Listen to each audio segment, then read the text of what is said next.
Hello, you are listening to the Natural Healing Show for UK Health Radio. I'm your host, Catherine Carrigan, medical intuitive healer, Amazon #1 best-selling author. You can find out more about how you can heal yourself naturally at catherinecarrigan.com and unlimitedenergynow.com. While you're there, definitely sign up for my newsletter so you can learn even more about how you can heal yourself naturally. Now, our guest today are Jose Calarco and Anna Forrest. Jose Calarco and Anna Forrest are co-creators and co-directors of Forrest Yoga. And you can find out more about Jose Calarco and Anna Forrest and their wonderful work at their website, forrestyoga.com, and also descendants.com.au. Welcome, Jose Calarco and Anna Forrest. Thank you for having us again, Catherine. Always an absolute pleasure to see you. Now you've just picked a great topic. That's such a deep and rich topic to work with. Yeah, so we're going to be talking today about how yoga empowers us to overcome trauma, because there are so many people in today's natural healing world who specialize in healing trauma, and yet yoga itself is very empowering for this. So Jose Calarca and Anna Forrest, what is your perspective? How do you feel that yoga uniquely empowers us to overcome trauma? Well, first of all, trauma is a very big word, right? Are we talking psychological trauma, physical trauma, emotional trauma, spiritual trauma? Take your trauma. However, to address everything, as Anna do, we move the body. We need to move the body. We need to still the mind. We need to express the emotions, and we need to nurture the spirit, because we're talking trauma at all levels. Before this recording started, we were talking about people who hang on to childhood trauma. Now, there's a word for that. I'm not sure if anyone out there knows about Indigenous ways. My background is in Aboriginal Australia, which is the world's oldest culture. Now, what this is called, this trauma, is soul retrieval. It actually has, and you probably know all about it, soul retrieval. It's a shamanistic way to look at things, something that happens in our childhood where the soul deserts us in order to survive. So in my case, when I was 5 years old and growing up in Australia, and there was a lot of racism, especially towards Italian people, who the first wave of immigrants coming over to Australia. And I wasn't allowed into people's homes because our family was Italian. And I remember all the kids jumping into a minibus one day, and I went to jump in, and the mother pushed me away and said, "No Italians allowed."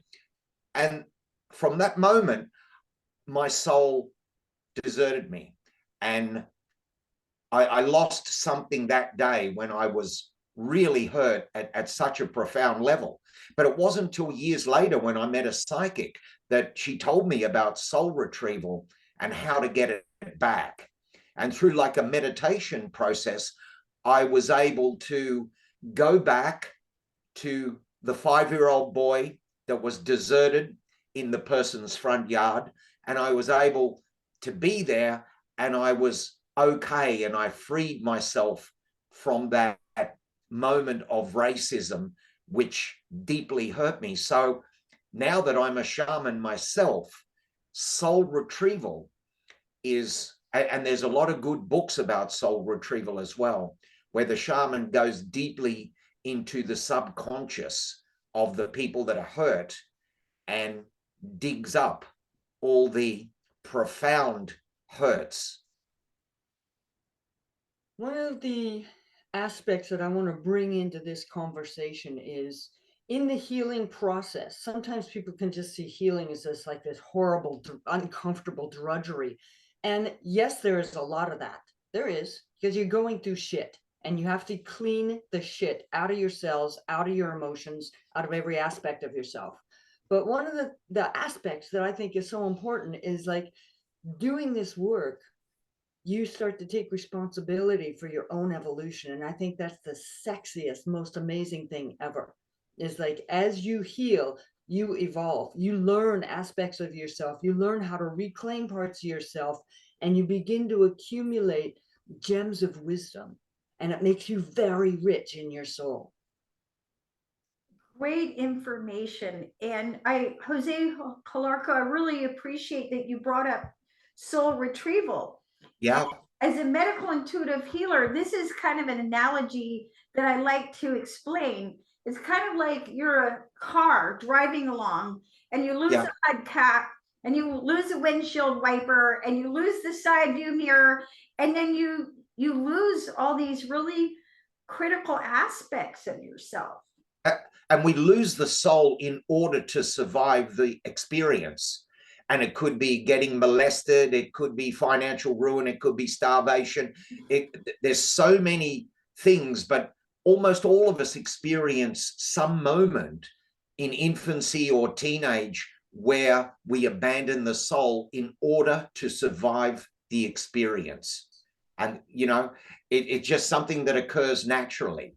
And then somewhere down the track, we need to reclaim those lost pieces of ourselves.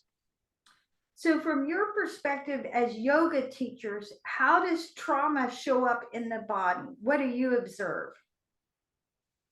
Oh boy. Well, it shows up in terms of pain, in terms of sickness, in terms of disconnect, like when you look into a person's eyes and there's nobody home.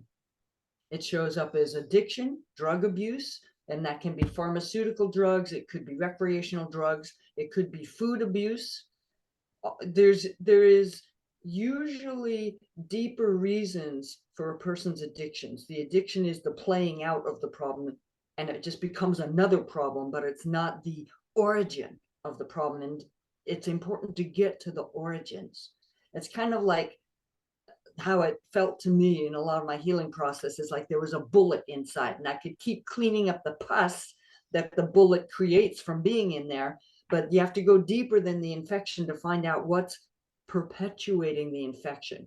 So to put it in a different languaging, if you had neglect as a child, something a little subtler than being raped, just neglect, then perhaps you spend your life trying to people please and get yourself into really compromising situations, trying to please people around you to acknowledge that you're worth taking care of and being attentive to. And as a result, you're going to get hurt over and over and over again and get your self-esteem more and more damaged. So like the origin of it isn't like get a bigger audience, but find out, why do you need an audience in order to find that you are worthy? Like, how do you establish and build on your worthiness to yourself? This is really important, is to find our own worth and then connect to it on a regular basis. Now, when a yoga student is releasing trauma, what can they experience? Oh my God. Anna and I have done enough teacher trainings. Look, I mean, there's been some really crazy stuff, Catherine, that's happened in the yoga room. Like, you'll be teaching one moment, someone will get up and scream and start running, leave the room and start running through the woods screaming, and we've got to get our assistants, hey, give chase to that woman before she... No, it's all sorts of crazy stuff. I remember in Texas, one student ran out of the room and she wanted to throw herself in front of a car. And this cellular memory and this dysfunctionality, it's incredible how close people are to suicide. Like, you know, there's a very thin line between being healthy and having suicidal tendencies. But trauma shows up in so many ways, and it's not there's physical, like I said, physical, psychological, spiritual, emotional. It comes in many forms, and Anna and I need to be more than just exercise teachers here. You know, we're spiritual teachers, we're shamans, we're their mother and father. These days, you need many, many gifts to be able to handle the complexities of our students' problems. So some of the signs could be that blanking that you see, or moving really abrasively and jerky, or quivering, shaking, stopping breathing, or starting to do like a panic breathing, nausea, pain showing up like instantly, like an instant headache or a back spasm, or it could be many different things. You know, and what's really interesting is right after whatever the symptom is, the escape mechanism shows up next, like whether, you know, running out of the room, or, oh, I have to go to the bathroom, or whatever. And it's like, sometimes people do need to go to the bathroom, and they're going to go in there and they puke. It's like, that's okay. Or they get the runs, or a woman starts her bleeding when it's totally out of cycle. It's okay. The body needs to purge. And Catherine, sometimes the trauma is fake. Like, for instance, the woman who threatened to throw herself in front of the cars in Texas, as I probed and settled her down, I found out that it was a show. She was putting on a show for me to avoid teaching in public. So what we do in our trainings is each person has to teach in front of all the other students, and we film it, and then everybody reviews it. And she was looking for any way out of doing that and being judged by the other teachers. So some of the trauma is fake. Like, we could be, you know, deep in an advanced teacher. There was one advanced teacher training where this woman wept for 30 minutes and disrupted the whole the whole training for 30 minutes. And Anna and I could see she was putting on a show. She was trying to take control of the room through her exaggeration.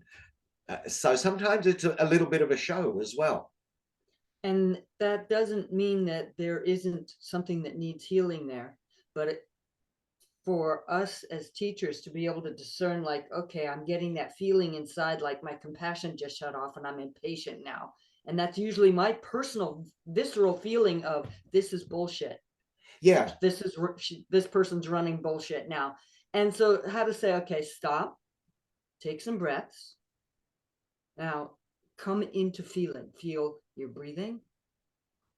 Stop the storytelling in your mind. Feel, so it's like, it's not just saying, oh, you're lying now. You know, it's like, it's not worth going into that, because there's something honestly going on, but the show is part of a survival technique, but we don't have to buy into it. Yeah. We just reconnect back to the person that's in there, the authentic person, past the bullshit. Yeah. The neurosis is still real to some extent, even though they're putting on a show, but their neurosis doesn't get to run the class. And many times that's what they're trying to do, run the class through their neurosis. So let me backtrack on this. So why would someone bother doing something that's so exhausting? Is in their trauma, back in their roots somewhere, they're out of control. And when they were out of control, somebody else was in control, probably their abuser. So when they're out of control, it means big danger, big pain, terrifying times. So yeah, of course, this person's going to try to grab control, but that still doesn't mean that we allow that. It's like, if they say, like, I really don't want to do this pose or whatever, we're not going to get into a big argument about it. It's like, you can have control over your own body, but you don't get to control the class. That's ours. That's ours. Wrong territory. Now, you get to control this. Now, myself, I've taught yoga for 27 years now. I'm 63. I'm currently teaching 9 classes a week. And what I found through my own personal practice, there'll be times when I'm practicing at home on my own. And I'm, you know, maybe I'm doing a triangle or something not too complicated. And all of a sudden, like you said, Anna Forrest, I'll just start quivering, and then I'll start crying. And I'll be like, wow, okay, I don't even know what it is that I'm releasing, but I'm honoring the fact that I am releasing. Yeah. Yes. And that's really important. Like when you do yoga mindfully and with deep breathing and with the intent to move how the energy wants to move, instead of like, oh, I have to get it according to the picture in my head, then yoga can release and rinse and renew your cell tissue. And what's a really gorgeous thing to think about, especially people who think like, oh, I'm damaged good for life, you know, that's a lot of abuse people, is like, oh, I'm damaged for life, is like your cells regenerate. And every cell in the body regenerates at least every 7 years. So as you begin this practice of get off of the drugs and alcohol, clean up your diet, do yoga every day, you are slowly working out those people's control of you, their poison, their bad actions, and you are renewing your cells in the way that you desire to build yourself.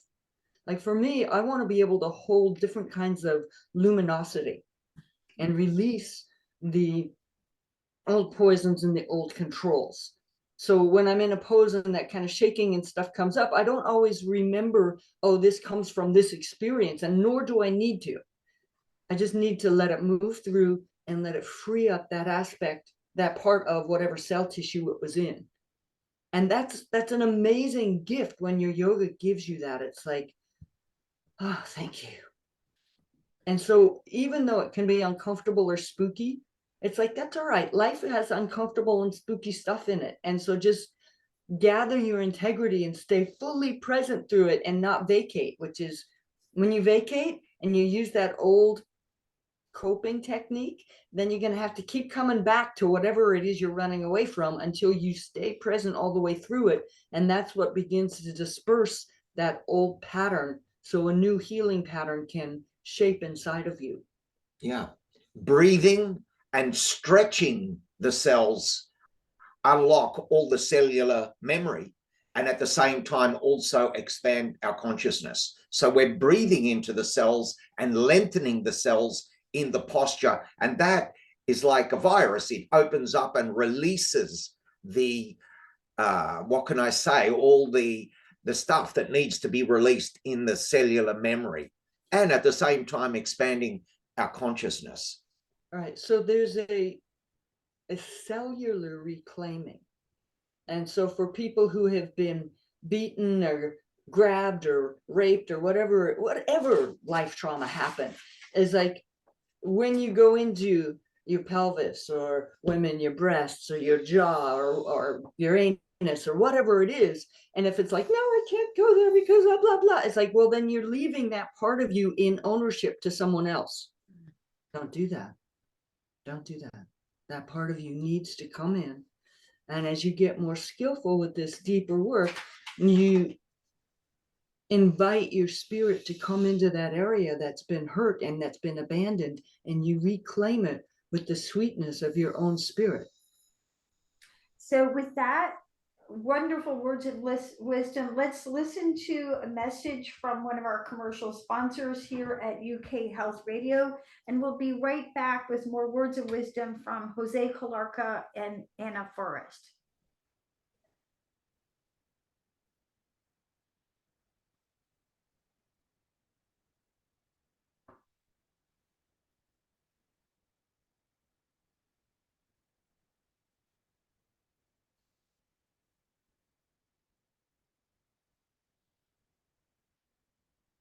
So Anna Forrest, I know that you used yoga for your own personal healing and have become an incredibly strong person inside and out. How have you used the practice of yoga to release your own trauma? Would you be willing to share for our audience?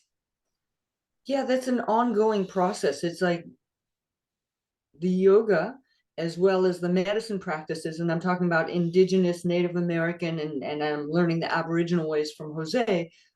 We use these practices on a daily basis. It isn't just doing a pose, but bringing our intention for healing, our intention for rebuilding our luminosity into the poses every day when we do our practices. So it's a combination. Like when I first started learning yoga, it was intriguing, but there was big chunks of me that was not being addressed, like my anguish and my addictions and all this other stuff. So I needed to study elsewhere, as in studying with a regression therapist for healing my past trauma, studying with nutritionists, studying with the Native American healers and teachers. And that's how Forrest Yoga got formed, is like then things started to work more. I started being able to catch my own ways of perpetuating my own pain and change it.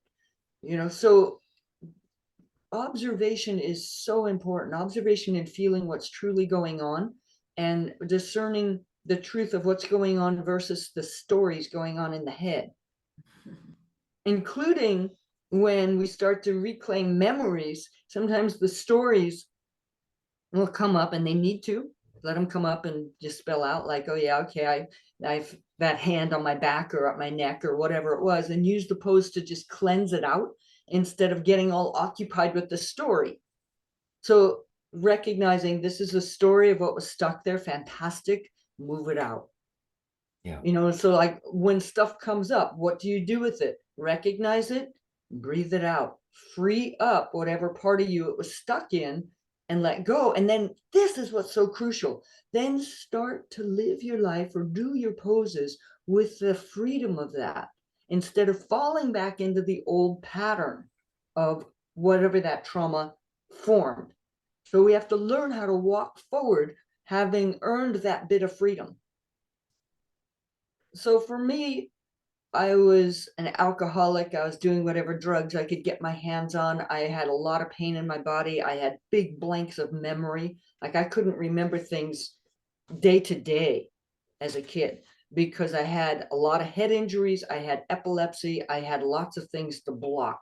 It took many, many years before the memories started to come up and the desire to kill myself started to abate. So when memories come up, disobey the insanity of, oh, you got to kill yourself, or oh, you got to drink this, or oh, I have to have my pain pills. No, you don't. That's just the conditioning. Stop being controlled by somebody else. So for me, a really powerful step was rebel, disobey against what I was taught by the abusers. And that appealed to my rebellious soul.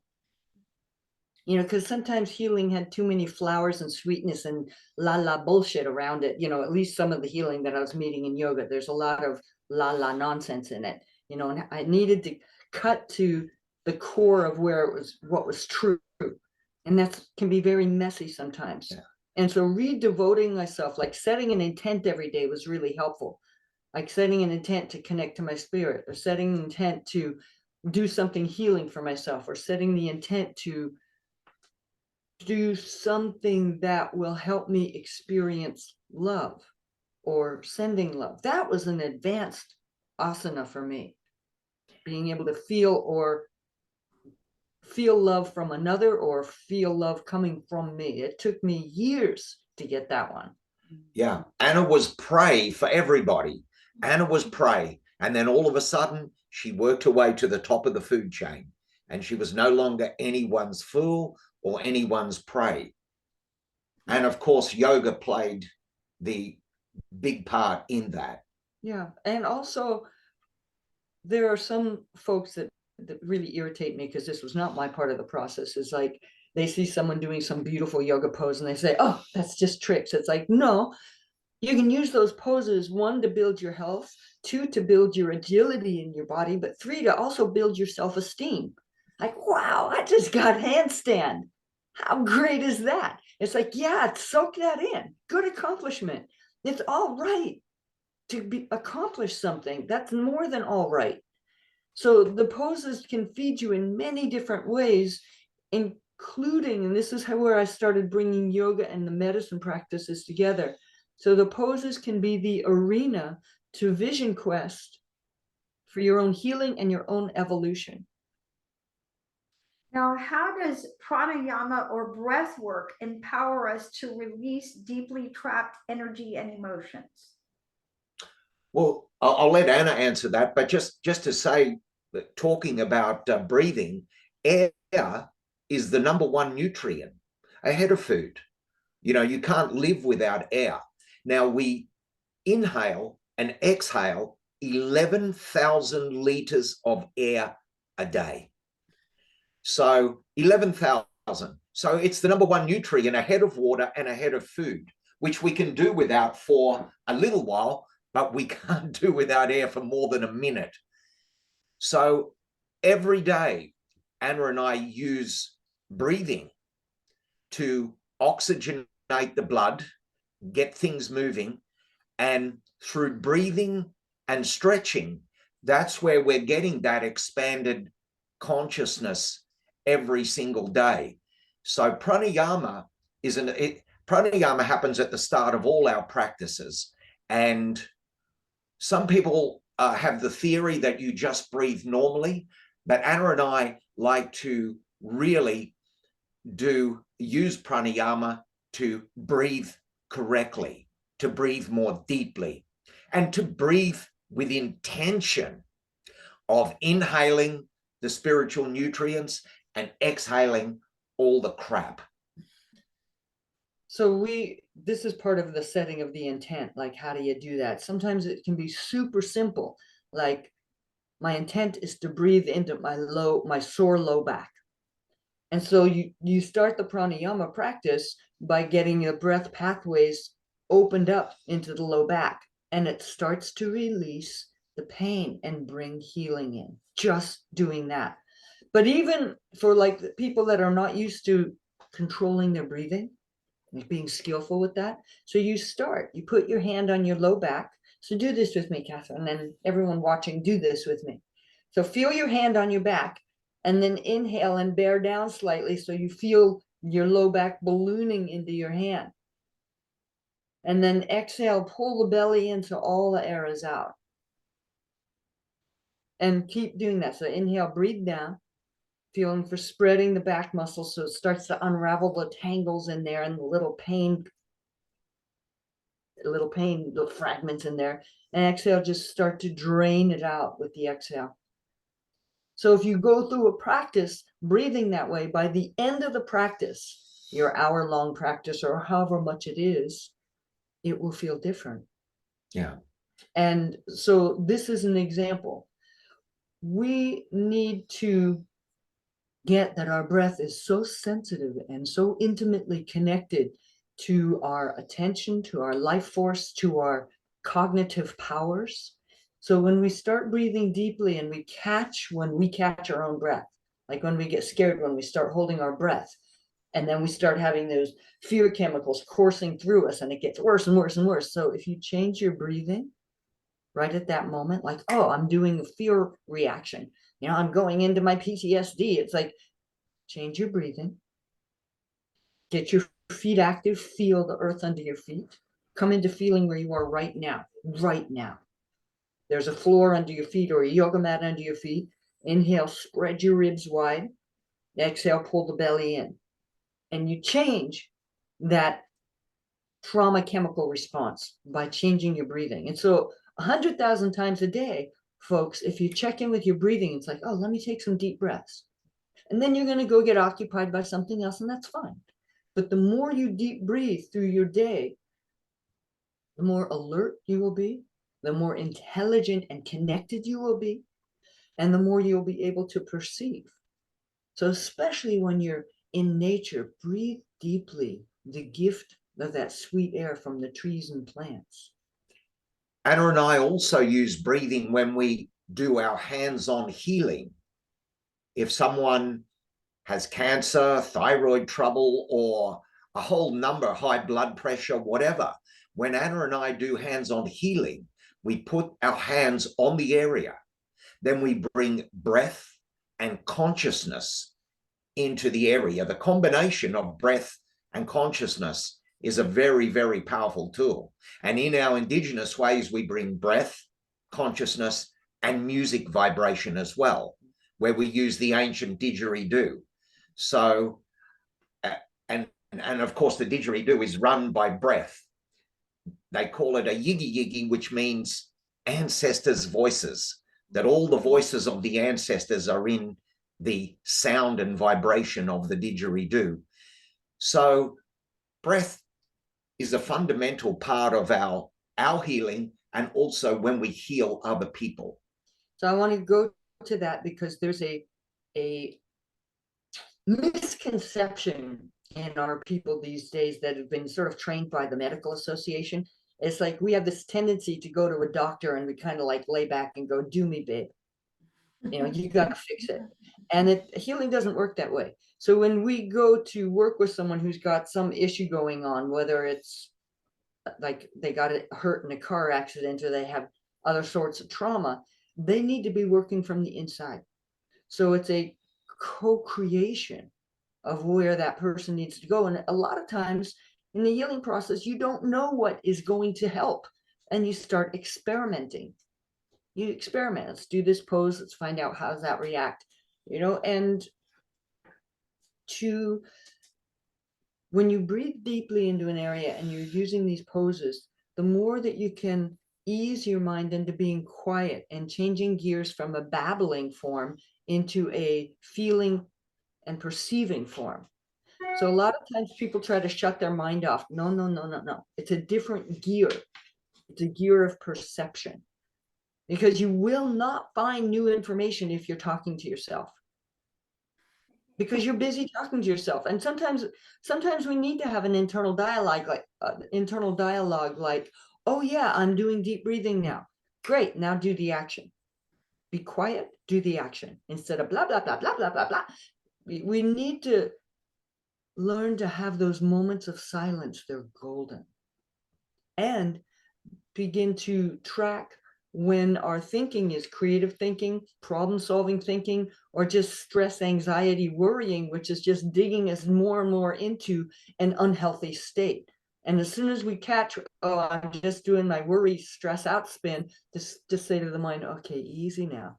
Let's focus on breathing. Just do a yoga pose. Sometimes we're in a life situation like we were talking about earlier, right before we turned the recording on, and there's something going on that is outside of our control. You know, somebody else is doing something and we're being affected by it. We may not be able to control that other person's actions or the government actions or this or that, but what we can do is tend to ourselves. So when the outer world gets more stressful, be really attentive to eating super clean food. Do not intoxicate yourself with anything. In other words, stop poisoning yourself on all levels. Feed yourself good nutrition, spirit food, yoga, Music. tend to strengthen your connection to your spirit and to your authentic self. Yeah. Many of the people we know, Catherine, put their health in a doctor's hands. And that is a grave error. Health is in our own hands. I'm the one that turned the yoga system of Forrest Yoga into a vegan yoga system for many reasons, for ethical reasons, environmental reasons, animal cruelty reasons, and ahimsa, which means non-violence, and also non-violence on the plate. And people come up to me and go, oh, Jose, but I caught a cold. What could be making me sick? What could be making me sick? When someone catches a cold, it's the body's natural intelligence. When toxins reach a threshold, then the body must eliminate those toxins. So a cold is a body's natural defense. And they say, but what could be making me sick, Jose? And I say, okay, do you really want that answer? Do you want the full answer or the abbreviated answer? What could be making me sick? Poor nutrition, herbicides and pesticides, stress, perpetual fear, pharmaceuticals, sleep deprivation, heavy metal poison, chemicals and food additives, lack of community and meaning in life, antibiotics, sugar, inorganic foods, dairy products, fast food, refined grains, lack of exercise, clogged arteries, poor digestion, past trauma, poisoned cooking oils, food poisoning, toxic tap water, alcohol and drugs, smoking, poor hygiene, chemtrails, vaccines, poor gut health, lack of time in the sun, overweight, underweight, electromagnetic radiation, pollution, microplastics. Now that's the extended answer. Oh, that's great information. I love it. Now, with Like, that, let's take a break and listen to a message from one of our commercial sponsors, and we'll be right back with the one and only Jose Calarco and Anna Forrest.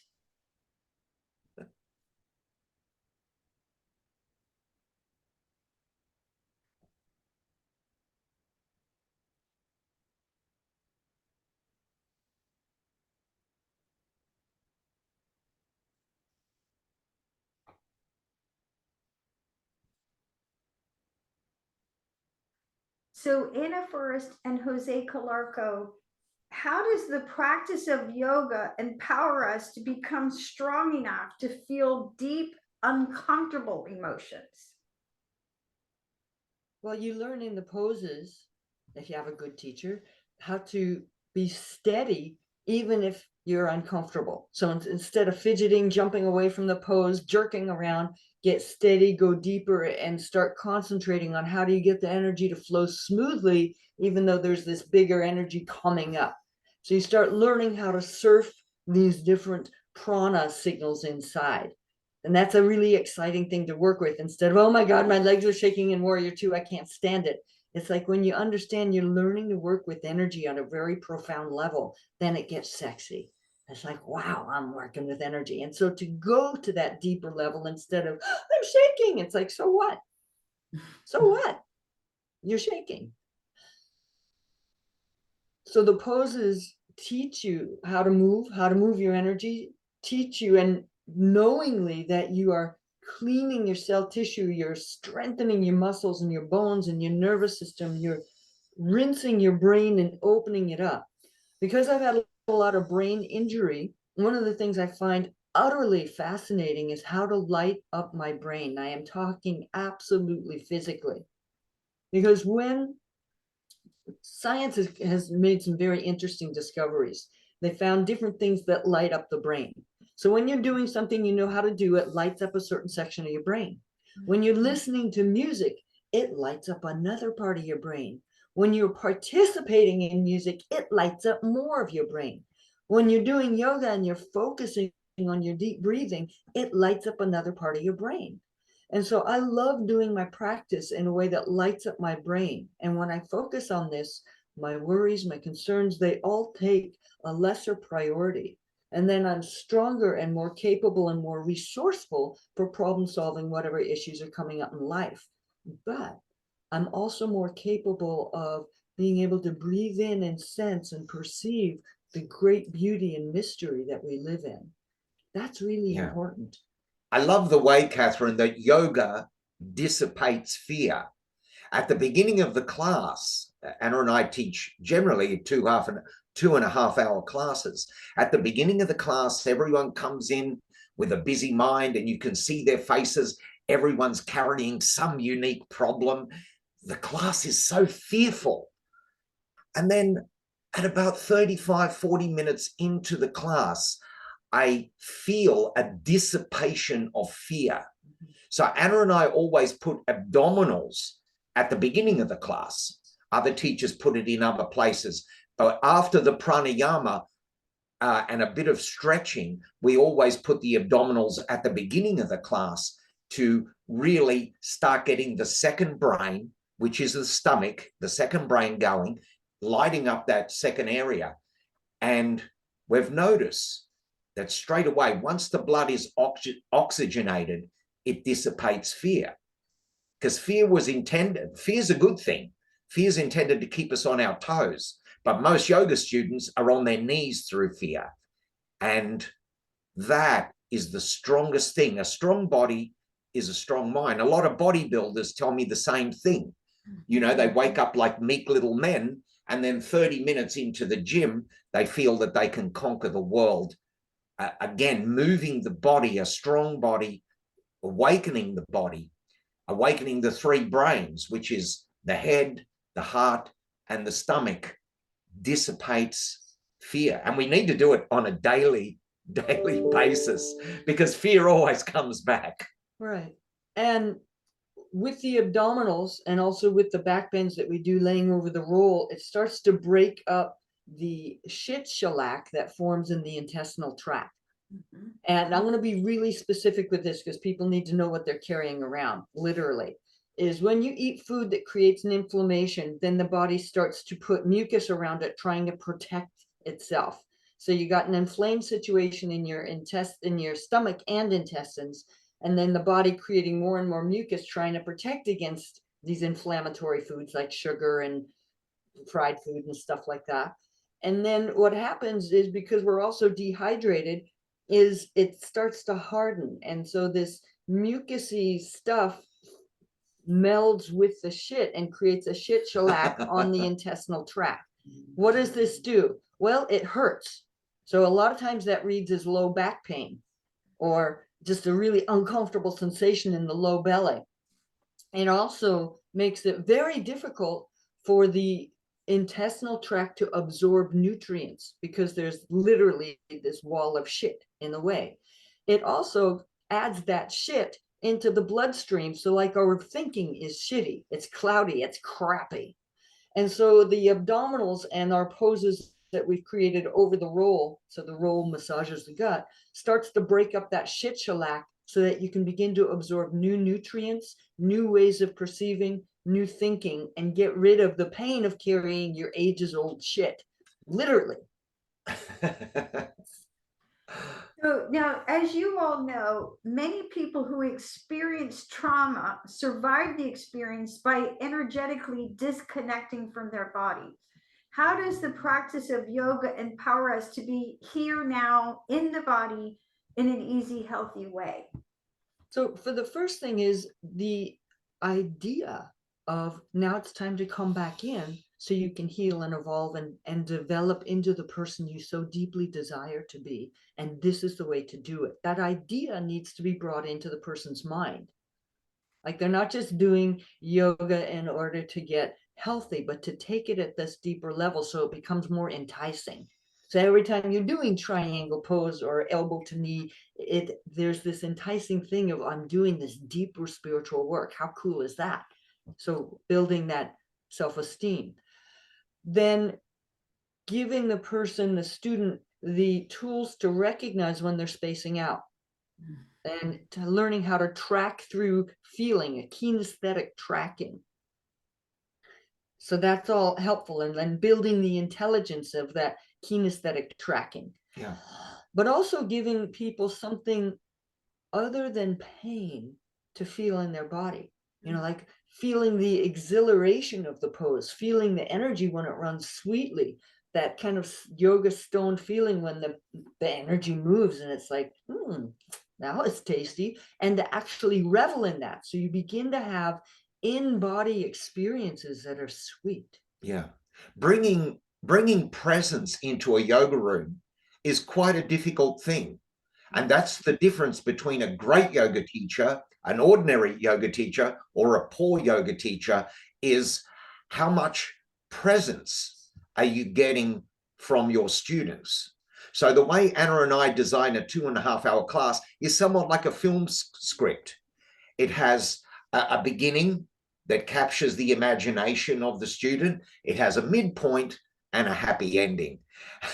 And in order to get the 2.5 hours to run like a film script, you know how your students are going to come in. They come in scatterbrained with their problems, and it takes quite a while, maybe 15 or 20 minutes before we get them. But we eventually reel them in. And again, putting abdominals at the beginning of the class, if they try to get too much into their head, they struggle in the pose. And we demand presence, but we also use music. We also use ceremony and prayer. We acknowledge the traditional custodians of the land we're on. So we set up the class the first 10 or 15 minutes to allow the student time to get out of the neurotic state that they come into. And they always come in like that, always, and come into what we as shamans call the second attention. The first attention is just the scatterbrained monkey mind. The second attention is where shamans work. This is how shamans put their prayers, heal people. Healing can't happen with the monkey mind. It has to happen in the fertile space of the second attention. So a teacher's brilliance is really based on how much presence can you get out of your students today. So Anna and I designed the first 15 minutes of the class to absolutely captivate the soul. We work on a subliminal level and soul level to get them in. And a really important aspect of this, so this is speaking to all the teachers out there, but it's actually any human being that has interaction with another. If you're not present in dealing with that person, what you are teaching is disconnect. And we already are masters at disconnect. None of us need to be disconnected. So especially the yoga teachers that teach like 20 classes a week or some number that feels overwhelming. If you're not present when you teach, you are not doing any justice for your students or for yourself. So even if you have to teach a whole bunch of classes because you need that money or whatever your needs are, be 100% present. And we are 100% present when we teach. And that is the gift that we're also giving people, is we're teaching how to be present by being present. Yeah. And the students are our mirrors. That's how we know we're getting present. The students are the mirrors. If they're totally disconnected, then we're saying, well, what are we doing wrong here? Because that is just a reflection of what we're teaching at the moment. But eventually, we get them. So some of what we do, like we teach these long classes, 2.5 hours, which is a workshop or a training situation, because that's what we're fascinated with working. But even if you've allotted 30 minutes or an hour long for your yoga time or whatever you can allot, there's some things you can do that we teach, which is you take some sage or some incense that you really love and you fan it over yourself and you just clean your electromagnetic field. Then you start breathing deeply and choose an intent. Maybe it's quiet my crazy mind, or soothe my broken heart, or heal my back pain or my hip pain. And so you start breathing into that area, and then you choose poses. If you're working out your own sequence, you choose poses that will get into that area. Like we have many different kinds of classes designed to get into neck, hips, and shoulders, or get into opening the heart through using many poses, but including back bends, or working with fear. Inversions are great for that because people get really scared. And you take on those things that all of us are plagued by, fear or heartbreak or whatever it is, and you choose to use the poses to help you quest for how to heal in that. And you don't always have to understand everything, but know that breathing into your heart while you're in a back bend will help ease and release the heartbreak. Amazing, amazing. So Jose Calarco and Anna Forrest, as we conclude our discussion on how yoga helps us, empowers us to heal trauma, any final thoughts for our audience? Well, yeah, the physical aspect of yoga is not enough. So Anna and I design every single day to make sure there's prayer, ceremony, music, and absolute nutrition as well. As we said, as we start at the beginning of the thing, I said the body needs to move, the mind needs stillness, the emotions need expression through music or whatever, and then the spirit needs nurturing. So we've got to recognize that the human is in 4 parts, and each part needs some nurturing every day. And I would say to people is breathe deeply and find out what can you do during the day to absorb something in a beauty way, but also to do something each day, or even many times a day, but at least once a day, that builds your trustworthiness to yourself. Beautiful information. You've been listening to the Natural Healing Show for UK Health Radio. I'm your host, Catherine Carrigan, medical intuitive healer, Amazon #1 bestselling author, and yoga teacher. You can find out more about me at catherinecarrigan.com and unlimitedenergynow.com. We have been listening to the one and only Jose Calarco and Anna Forrest, co-creators and co-directors of Forrest Yoga. You can find out more about Anna Forrest and Jose Calarco and their wonderful work at forrestyoga.com and also descendants.com.au. And remember, if you are working to heal trauma naturally, include yoga in your practice. It will open the beautiful soul that you are. Thank you so much for listening, and we'll see you next time.